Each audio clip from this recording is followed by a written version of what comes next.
I apologize. I forgot to turn the microphone on, and I keep forgetting with my new computer, I need to use a microphone. So I apologize, but let me just real quickly repeat. Welcome. Glad you're all here. This is the 47th week of the year 2020, and Sunday is our new moon. That is the 15th, and this is for the week of the 15th through the 21st. So we will go forward now. And I have to, I guess, write myself a note to say, turn on the microphone. The microphone in my old computer was loud enough. I didn't need an extra mic, but the new computer needs an extra mic. So here we go. What we're going to talk about today, and well, hello, Annika. Happy Friday and weekend, sweet lady. Well, thank you. And thank you for reminding me I didn't have the audio on. I need all of you to remind me of what I'm not doing correctly here. So thank you so much. Can you hear me better now? Is the microphone helping? I'm assuming it is because the microphone is on, and so I'm going to assume. Hello, Wendy. Glad to see you too. It's always good to see people. I used to tape these and then just upload them, but I live in a rural area, and so our uploading just was so slow. It just sometimes took all night, and then it still wouldn't upload, and I'd have to go back in the daytime. And now the problem is downloading from YouTube. So anyway, here we are live from rural Ohio on a Friday afternoon. I think it's about not quite 2:00 where I am. So let's get going. Okay, Philip's question for the video. Do spirit guides experience emotion? And what I heard when I asked that question was Philip was laughing. So I had to say, I guess they do. But let me go on and tell you what he said. Philip answers by saying, after the laughter, well, now, he says, that depends on the guide, and it depends on the human. Not all humans experience emotion, and not all guides understand the full range of human emotion. To get to the full extent of the question, we will first explain the different types of guides. Keep in mind that we are only breaking the surface, so to speak. The categories we give you have multiple subcategories, which, keeping in mind you do not have an eternity for this recording, we won't go into all the subcategories. It would just be too much. This is Philip speaking. I think he's showing us his sense of humor. There are the healers, some of whom have had human lives, while others have not. Those who have spent time in the human world may understand human emotions, or they may not, all depending upon what they experienced in human life. They may have incarnated a few times to experience emotion, but found it interfered with their work as a healer. A healer must stay impartial to heal their patient. This is to avoid incorrect healing. For example, if a spirit healer becomes enmeshed in the human's pain and suffering, the healer is too caught in the emotion to guide the human to what must be done for the healing to take place. What I felt when I was writing this and Philip was giving me this information, what I felt was, for example, if the healer is working on someone's arm and their arm has to be amputated, if the healer gets caught in the pain of that and the emotion of that, they probably would not be able to tell the person it's in your best interest to remove the arm. I believe that was the feeling I got. That was the vision that was given me. So Philip goes on to say, let me read the last paragraph that I just read. For example, if a spirit healer becomes enmeshed in the human's pain and suffering, the healer is too caught in the emotion to guide the human to what must be done for the healing to take place. Then he goes on to say, this is true whether the healing to take place affects the body or the mind and emotions or all, which is usually the case as the body and mind are entwined with the emotion. Of course, our bodies are marvelous indicators of what's going on with us emotionally. Other categories of guides, such as protector guides, have not had human experiences, so they do not experience the emotions. Often, humans think of these guides as angels. Imagine, if you will, an angel getting caught in the emotion of fear while trying to protect a human from harm. I get it. There are also those who guide humans in business, banking, work, gardening, and so forth. Most of these spirit guides have had a few life incarnations to know what the human emotions are, but their range may be limited, which may be helpful to humans. If a human is involved in a stock market decision, would they want a guide to make some suggestions from the sway of emotion? Or would a gardener prefer a guide who expresses sorrow rather than joy at the sight of a new bloom? These are only a few examples before we move on to the teacher spirit guide, or who I call the communicator. We are the human's main spirit guide. Philip is a communicator. Philip is my main guide. You all figured that one out, right? It must be noted that all guides of all categories do have the capacity to experience emotions through humans. This is whether a guide has incarnations as humans or not. If a human asks a guide or invites a guide to experience a particular emotion, the guide will experience it through the human.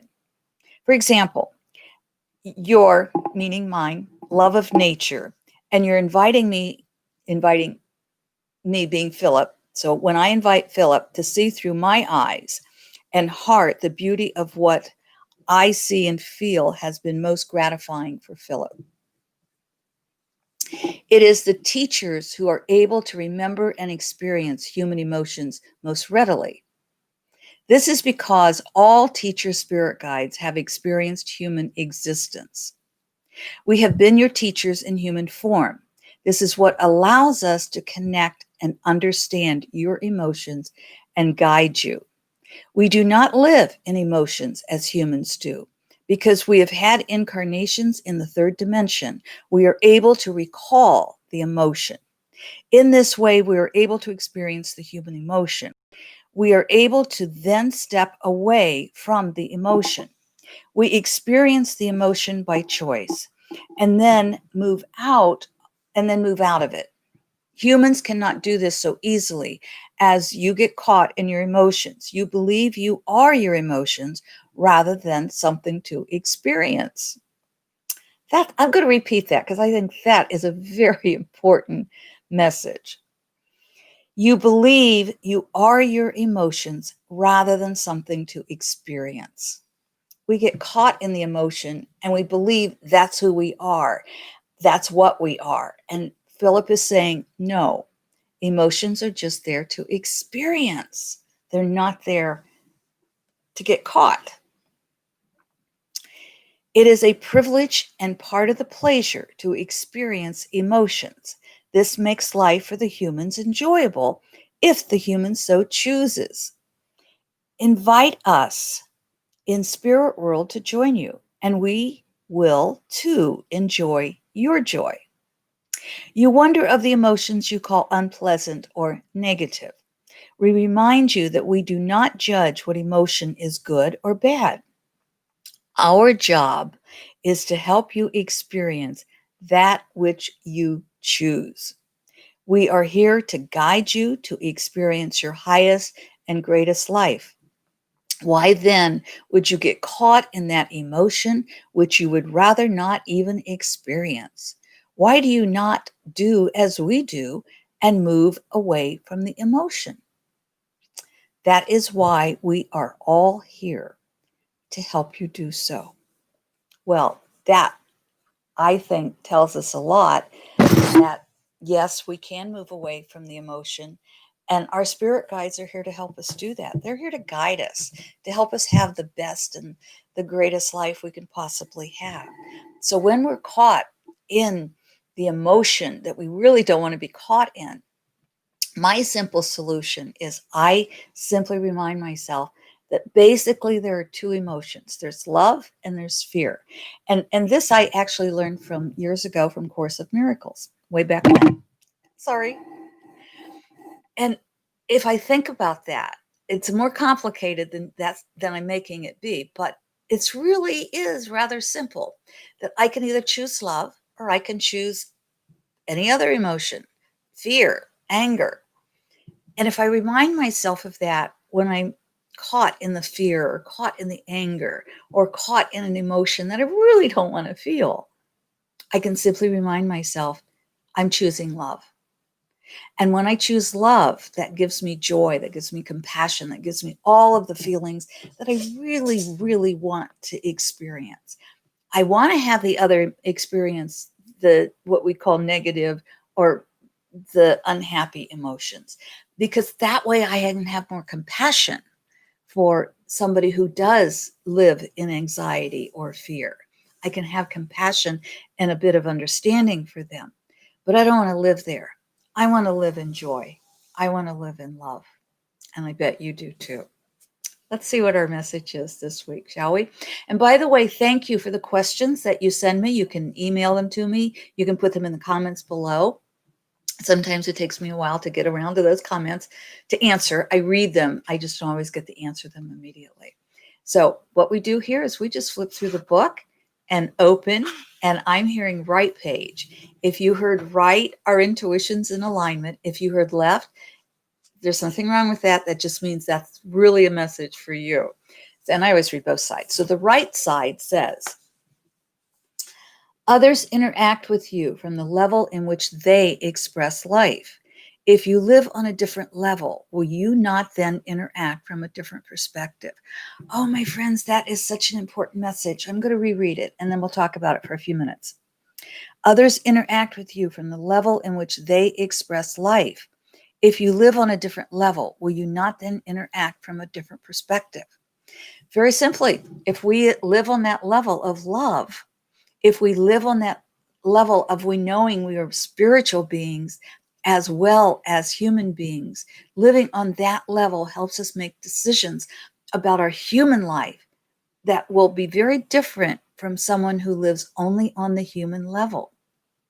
If you're listening to me, you're living on both levels. You're allowing more and more of your spirit side to come through the human person. And that really, it doesn't make it easier, but it does help us move into joy and back into joy, I should say. So keep in mind, those who aren't interacting on that level, we need to have compassion for them. We need to have some love for them. But again, you've heard me say this, and this is very important that you hear this. Love does not mean the other is allowed to cross your boundaries. Stand in your own power. You can't cross my boundaries. You're not allowed in my home unless I've invited you in, so to speak.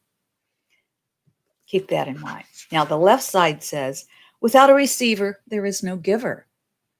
You know, I just last week, as you know, on the 11th, I turned 75. Here I am. This is it. I see all the wrinkles all over the place. That's okay. I'm okay with that because I'm in good health and active and just enjoying my life. So I'm very, very blessed. But I have found that as we age, we learn, hopefully. And one of the things I've learned is to receive. And that was hard for me when I was younger, but to receive. And you've heard me say this before. When we breathe out, we give. When we breathe in, we receive. So thank you for all the beautiful and kind comments you make. I receive them all with love. Well, I love you, my friends. So good to see you. Glad you're with us, Wendy and Annika. And for those of you who will join us on the stream or whatever that's called, thank you. I just saw the note that says end stream, so I'm calling it the stream.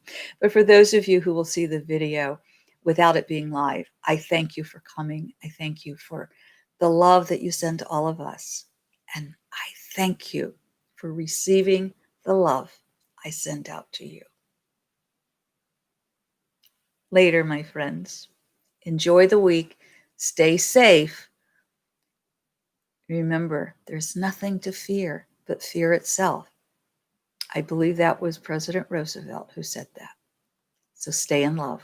Return to the emotion of love and invite your guide to enjoy the beauty of the day.